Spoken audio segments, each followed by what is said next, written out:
Bonjour, j'espère que vous allez bien. Alors encore une fois cette semaine, comme à tous les vendredis, une nouvelle capsule des chroniques impatientes en attendant qu'on puisse reprendre nos activités en atelier. Alors cette semaine, on va plonger aux origines de l'art.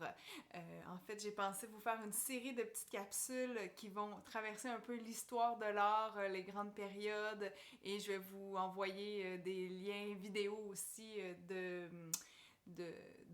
manifestations artistiques qu'on peut consulter sur le web. Alors voilà, donc cette semaine, on plonge aux origines de l'art, on plonge dans l'art primitif, dans l'art de la préhistoire.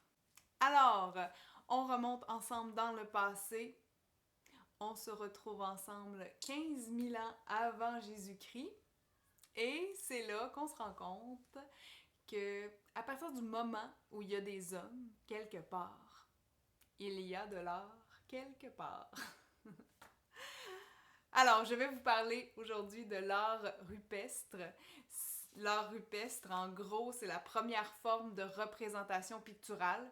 Représentation picturale, c'est des grands mots. Pictural, ça veut dire qui appartient, qui a un rapport avec la peinture. Donc, c'est les premières peintures qu'on a retrouvées dans des cavernes sur des murs de pierre. En Occident, l'emblème de l'art rupestre, c'est les bien connues grottes de Lascaux. Tout à l'heure, je vais vous inviter à aller les visiter virtuellement. Bon, je vous entends déjà dire « Ah, mais là, des cerfs à trois pattes, des bœufs, des bonhommes allumettes sur des murs de pierre, c'est pas de l'art, ça. » Mais à cette époque-là, c'était quand même une des premières fois où l'homme essayait de retracer, de retranscrire, de témoigner de l'environnement qui l'entourait. Alors, on peut dire que c'est une des premières formes d'expression artistique de notre monde. Pas juste les grottes de Lascaux, c'est assez fascinant. Il y a vraiment beaucoup de sites. Il y en a sur chaque continent où on retrouve des peintures rupestres. D'ailleurs, chaque année, j'ai appris ça, on en trouve au moins dans une douzaine de nouvelles grottes partout à travers le monde. C'est vraiment incroyable. Chaque fois, les peintures représentent la flore, c'est-à-dire les plantes, les fleurs, ou encore la faune, les animaux qui faisaient partie de l'environnement, de l'habitat de ces hommes-là. Souvent des êtres humains, souvent représentés sous la forme de petits personnages, souvent avec des genres de coiffes aussi. On peut imaginer des masques de cérémonie ou des trucs comme ça. Des fois, on voit souvent des scènes de chasse où on peut reconnaître un homme avec un arc. On a vu quelque chose qui revient souvent, c'est des empreintes de main où les gens traçaient à l'entrée des grottes la paume de leurs mains. Et il y a quand même quelque chose d'assez, j'imagine, magique quand tu arrives dans une grotte qui a 40 000 ans et que là, il y a une empreinte de main d'un autre être humain juste devant toi comme ça. C'est comme faire acte de présence ou c'est comme si les murs nous parlaient. J'imagine quelqu'un qui a déjà dit « Je suis ici » et toi, 40 000 ans plus tard, qui est là aussi. Je sais pas, il y a quelque chose que je trouve de fascinant là-dedans. Donc aujourd'hui, je vais vous proposer de visiter virtuellement les grottes de Lascaux. Je vous ai mis un petit lien en bas sous la vidéo. C'est vraiment un site où on peut se promener à travers les tunnels pour arriver dans les chambres. Tout ça, il y a un plan si on veut s'y fier. Il y a une série de photos, mais on peut aussi faire l'expérience de vraiment, en cliquant sur les différentes pièces, de se promener, de lever les yeux et de voir. C'est assez spécial. C'est vraiment cool. Donc, mais c'est où les grottes de Lascaux? Eh bien, c'est en France. Les grottes de Lascaux ont été découvertes en 1940. Il y a une petite histoire derrière ça, je vous la raconte pour le plaisir. On ne sait pas si c'est vrai, mais c'est l'histoire qui est la plus racontée. il y avait un jeune homme, un jeune homme qui se promenait dans ce coin-là avec sa gang d'amis. Puis en fait, son chien courait après un lapin. Et là, son chien suivait le lapin et le lapin est rentré dans un trou derrière une roche. Donc, le chien jappait pour aller chercher après le lapin. Le maître est arrivé, a vu le trou, a essayé de faire sortir le lapin. Puis finalement, pour lui faire peur, il a pris une pierre puis il l'a lancée dans le trou. Et là, à l'écho, il s'est rendu compte que derrière le petit trou dans la pierre, semblait y avoir une immense cavité à cause du son que ça l'a fait. Alors, il a décidé d'aller plus loin, d'investiguer un peu plus, de pousser les pierres, d'essayer de rentrer. Et c'est comme ça qu'il a découvert les tunnels puis les grottes de Lascaux une première fois.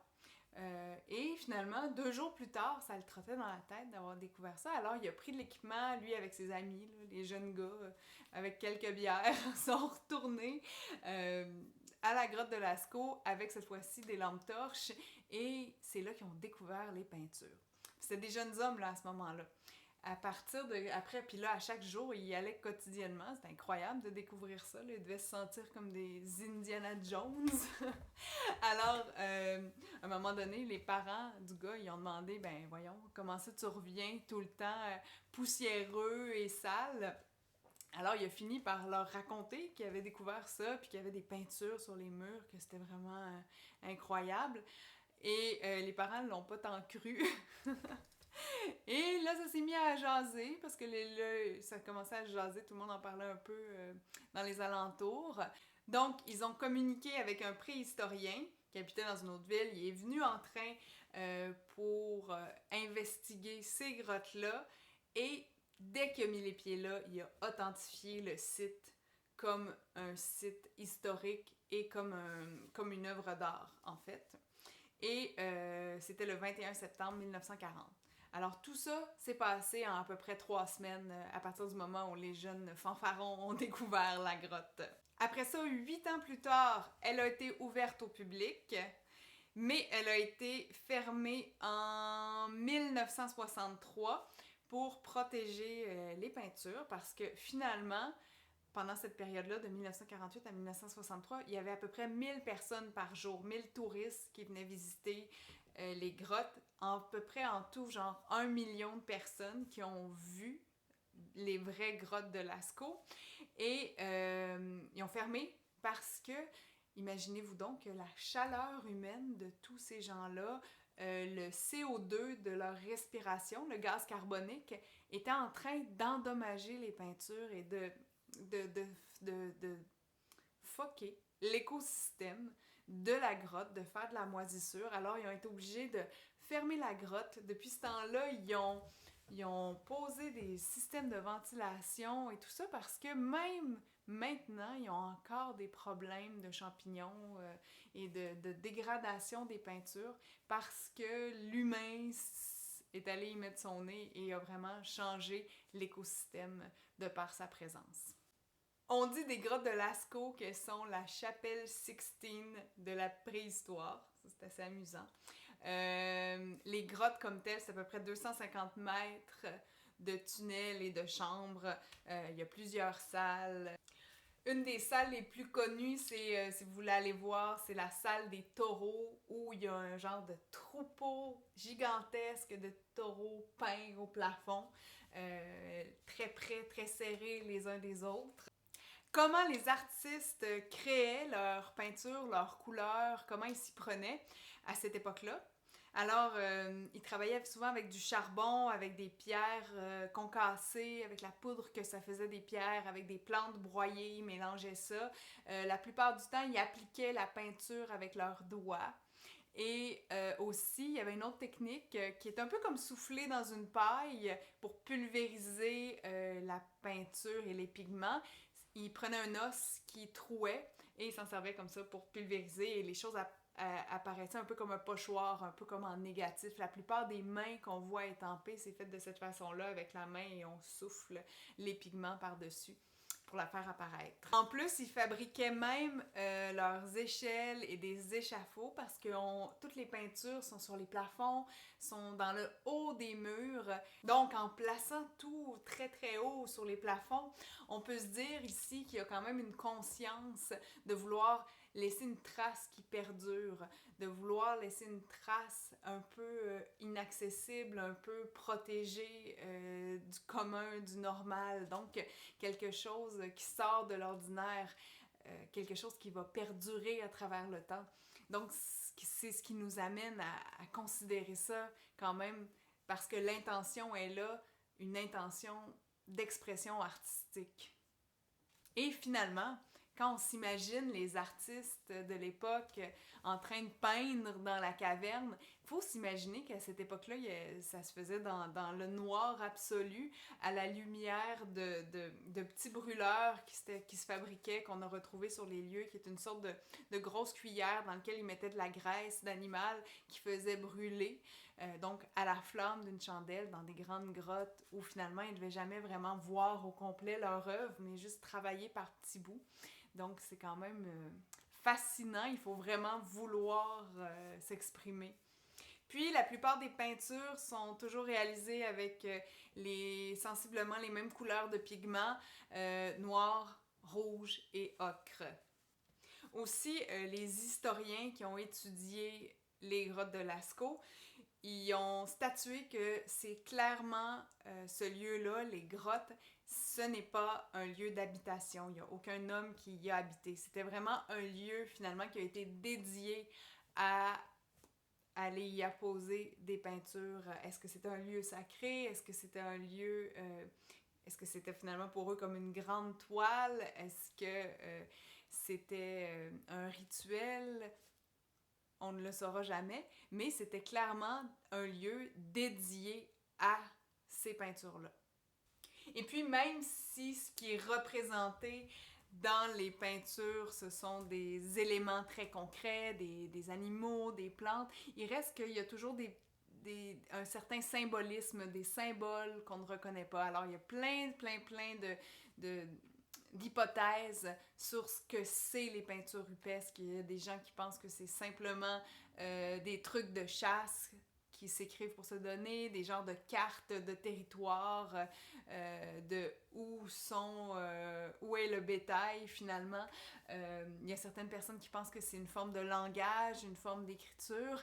Et il y a d'autres personnes aussi qui disent que c'est finalement un moyen d'expression, un besoin de laisser une trace. On peut penser aussi que c'est des traces de quelque chose de plus spirituel, comme près de l'art sacré, où à ce moment-là, on représente des divinités. Mais dans tous les cas, les représentations qu'on retrouve dans les grottes de Lascaux, on peut s'entendre pour dire que ce qu'on y voit, ce sont des choses nécessaires, essentielles à leur vie, des choses qu'on retrouve dans leur environnement qui font partie de l'essence de leur quotidien. Alors, pour vous, mes beaux impatients de Sorel, vous avez un petit plus à cette vidéo-là, tous les autres l'ont pas. Alors, le défi de la semaine, c'est de s'imaginer, nous, un peu à la manière des dessinateurs des grottes de Lascaux, si quelqu'un trouve un de vos dessins dans 40 000 ans, dans 15 000 ans, qu'est-ce qui fait partie de votre quotidien? Qu'est-ce que vous auriez dessiné, vous, sur le mur de votre caverne ou sur le mur de votre chambre, sur quelque chose qu'on sait qui va perdurer? Qu'est-ce que vous dessineriez qui vous semble essentiel à votre vie, dans le quotidien? Ce serait quoi? Qui mériterait de passer à travers les époques tellement c'est important pour vous. Alors tout simplement, vous m'en faites un dessin. On peut s'imaginer utiliser des techniques qui ressemblent à la technique des dessins de cette époque-là, c'est-à-dire des lignes assez simples, des représentations plutôt globales. On peut même faire des bonhommes allumettes pour dessiner un bonhomme. Ce qui est important, c'est un peu de comprendre c'est quoi le concept, c'est quoi l'objet. Vous pouvez vous amuser, si vous voulez, à essayer de peindre comme eux, c'est-à-dire avec les doigts ou avec une paille en pulvérisant soit de la peinture ou ce que vous avez à la maison. Si vous voulez pousser plus loin, vous pouvez même vous amuser, si vous n'avez pas de peinture, à essayer de peinturer avec des choses naturelles. On peut peindre avec du café, du café, du café coulé. Là. Vous demandez un café et on peut peindre avec cette couleur-là, avec du thé aussi. Ça fait des couleurs un peu ocre aussi. C'est possible avec de la cendre. Voilà. Amusez-vous. À bientôt.